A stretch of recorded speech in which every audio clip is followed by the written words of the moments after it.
اعوذ باللہ من الشیطان الرجیم بسم اللہ الرحمن الرحیم۔ اب ہے وہ محرمات جو عارضی ہیں، والمحصنات من النساء، وہ عورتیں جو کسی اور کے نکاح میں ہیں۔ اب یہ اس وجہ سے کہ وہ اس کے نکاح میں ہیں، آپ پر حرام ہے۔ ہاں اگر وہ طلاق دے دے پھر آپ شادی کر سکیں گے اس سے، لیکن یہ کہ اس کے اوپر جو حرمت ہے اس کی، وہ حرمت ابدی اس نوع کی نہیں ہے جو اس آیت میں جو بیانات ہوئی، بلکہ یہ کہ وہ تو کسی اور کے نکاح میں ہونے کی۔ محسنات، حسن کہتے ہیں قلعے کو، جو قلعے میں ہیں، پہلے ہی ایک خاندان کے قلعے کے اندر ہیں وہ، اور شوہر والیاں ہیں۔ الا ما ملکت ایمانکم، سوائے یہ کہ ان میں سے کوئی تمہارے ہاں کنیز بن کر آ جائے۔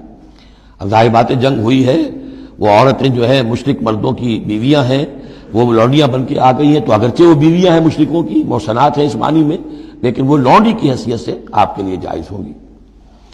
کتاب اللہ علیکم، یہ اللہ کی کتاب ہے، حکم ہے، فرض ہے تمہارے اوپر۔ وَأُحِلَّ لَكُم مَّا وَرَاءَ ذَلِكُمْ، اب اس کے علاوہ تمہارے لیے تمام عورتیں حلال ہیں۔ تو آپ نے دیکھا کہ کتنی تھوڑی سی تعداد میں عورتیں ہوئیں کہ جن سے نکاح حرام ہوا، باقی کثیر تعداد، یعنی مباحات کا دائرہ بہت وسیع ہے، محرمات کا دائرہ بہت محدود ہے۔ ان تبتغوا باموالکم، لیکن یہ کہ اس کے لیے نکاح ہوگا مہر دے کر، اموال کے ساتھ تم اس میں نکاح کرو۔ محسنین، نیت ہو گھر میں بسانے کی، قلعے میں لانے کی، غیر مسافرین، صرف مستی نکالنے کی نہیں، یعنی یہ جو ہے اس کو ایک کھیل اور ہابی نہ بنا لو، گھر میں آباد کرنے کی نیت ہو، اس سے شادی کی جائے۔ مَسْتَمْتَعْتُمْ بِهِ مِنْهُنَّ فَآتُوهُنَّ أُجُورَهُنَّ، تو جو بھی تم نے ان سے استفادہ کیا ہے تو انہیں ان کے مہر جو ہے مقرر ہوئے ہیں، فریضۃً، وہ دو۔ وَلَا جُنَاحَ عَلَيْكُمْ فِي مَا تَرَاضَيْتُمْ بِهِ مِنْ بَعْدِ الْفَرِيضَةِ، اس میں کوئی حرج نہیں ہے کہ کسی مہر کے مقرر ہونے کے بعد اگر باہمی رضامندی سے اس میں کوئی کمی بیشی ہو جائے۔ ان اللہ کان علیما حکیما، یقیناً اللہ تعالی علیم ہے اور حکیم ہے۔ وَمَن لَّمْ يَسْتَطِعْ مِنكُمْ طَوْلًا أَن يَنكِحَ الْمُحْصَنَاتِ الْمُؤْمِنَاتِ، اور جو کوئی تم میں سے اتنی استطاعت نہ رکھتا ہو، مقدرت نہ رکھتا ہو کہ مومن محسنہ عورتوں سے شادی کر سکے۔ اب محسن دو معنی میں آتا ہے، ایک خاندانی لڑکی، شریف لڑکی، خاندانی آزاد گھرانے کی کہ اسے گھر کا قلعہ حاصل ہے، اور ایک شادی شدہ عورت کے جو ایک شوہر کے قلعے کے اندر ہے۔ ایک ہے خاندان کا قلعہ، خاندان کی پروٹیکشن حاصل ہے، سپورٹ حاصل ہے، تو وہ عورت جو ہے وہ محسنہ ہے۔ اسی طرح وہ عورت کے جو شوہر کے گھر میں ہے، ایک قلعے میں ہے، اس کے گھر میں ہے، اس کی حفاظت میں ہے، وہ بھی محسنہ ہے۔ پہلے تھا وہ دوسری معنی میں، یعنی شادی شدہ، یہاں مراد ہے شریف زادیاں، آزاد مسلمان عورتیں۔ اب ظاہر بات ہے آزاد مسلمان عورتوں کا تو مہر ادا کرنا پڑے گا، اس حوالے سے اب کوئی بیچارہ مفلس ہے، نہیں دے سکتا ہے، تو کیا کرے؟ وَمَن لَّمْ يَسْتَطِعْ مِنكُمْ طَوْلًا أَن يَنكِحَ الْمُحْصَنَاتِ الْمُؤْمِنَاتِ فَمِمَّا مَلَكَتْ أَيْمَانُكُمْ، تو جو لونیاں ہیں ان سے نکاح کر لو۔ مِن فَتَيَاتِكُمُ الْمُؤْمِنَاتِ، جو تمہاری مومن جو لونیاں ہوں۔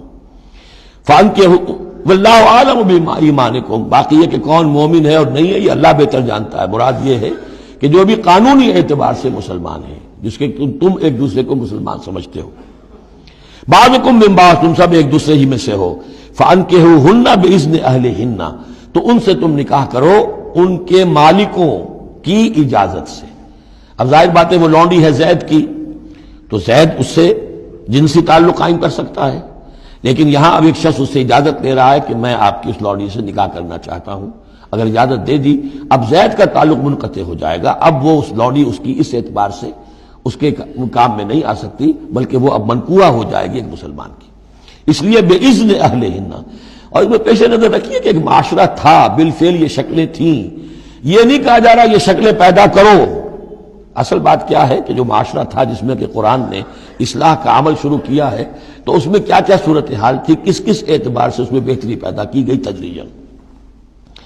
فَانكِحُوهُنَّ بِإِذْنِ أَهْلِهِنَّ وَآتُوهُنَّ أُجُورَهُنَّ بِالْمَعْرُوفِ، انہیں بھی ان کے جو مہر ہیں تھوڑے ہوں گے، وہ دو معروف طریقے پر دو۔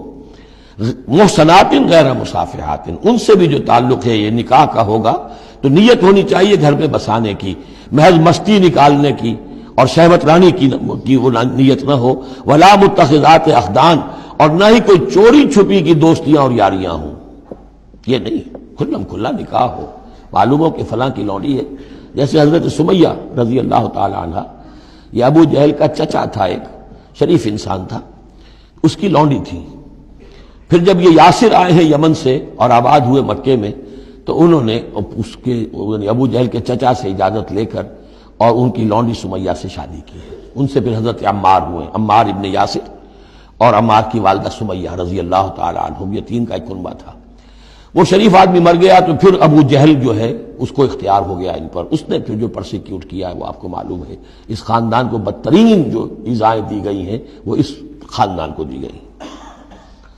فَإِذَا أُحْسِنَّ، پھر جب وہ قید نکاح میں آ جائیں، فَإِنْ أَتَيْنَ بِفَاحِشَةٍ، پھر اگر وہ کوئی غلط کام کریں، اگر کوئی وہ جو ہے بے حیائی کا کام کریں، فَعَلَيْهِنَّ نِصْفُ مَا عَلَى الْمُحْصَنَاتِ، تو انہیں آدھی سزا دی جائے گی اس کی کہ جو شادی شدوں کو دی جائے گی. اب یہ جو ہے چونکہ ابتدائی احکامات ہیں، ابھی تک تو رجم کا حکم آیا ہی نہیں ہے، ابھی تک 100 کوڑوں کا حکم بھی نہیں آیا ہے. ابھی تو یہ تھا آزوہما، تو کوئی بھی انہوں نے اپنا طریقہ مقرر کر لیا ہے کہ اتنا کچھ ہم ماریں گے. تو اس میں البتہ ذہن میں رکھا جائے کہ اس میں یہ ہے کہ جو یہ لونڈی ہے منکوحہ، اس کو اگر سزا دینی ہے اسی طرح کے جرم کی، تو اس کی سزا بھی عادی ہوگی. اس لیے کہ ایک شریف خاندان کی عورت جسے پروٹیکشن حاصل ہو، اس کا معاملہ اور ہے، اور ایک اس بیچاری غریب یعنی اس کا لونڈی کا معاملہ اور ہے. ذالک لمن خشی العنت منکم، یہ رعایت بھی کہ مسلمان لونڈیوں سے نکاح کر لو، یہ بھی تمہارے لیے، تم میں سے ان لوگوں کے لیے ہے کہ جنہیں اندیشہ ہو فتنے میں پڑنے کا، جو اپنی شہوت اور جنسی جذبے کو روک نہ سکتے ہو، کہ اگر ان کے لیے نکاح کی کوئی شکل نہیں بنتی ہے تو ہو نہ جائے کہ کہیں کسی غلط کام میں وہ ملوث ہو جائیں. ورنہ یہ کہ وان تصبروا، اگر تم صبر کرو، تو چونکہ عام طور پر جو باندیاں تھیں ان کا کردار اونچا نہیں تھا اس معاشرے میں، تو بہتر یہ ہے کہ ان سے نکاح کرنے سے تم بچو اور تعفف کرو، اس میں بہتری ہے. وان تصبروا خیر لکم، اور اگر تم صبر کرو تو یہ تمہارے حق میں بہتر ہے. واللہ غفور الرحیم، اللہ غفور الرحیم ہے. صدق اللہ العظیم.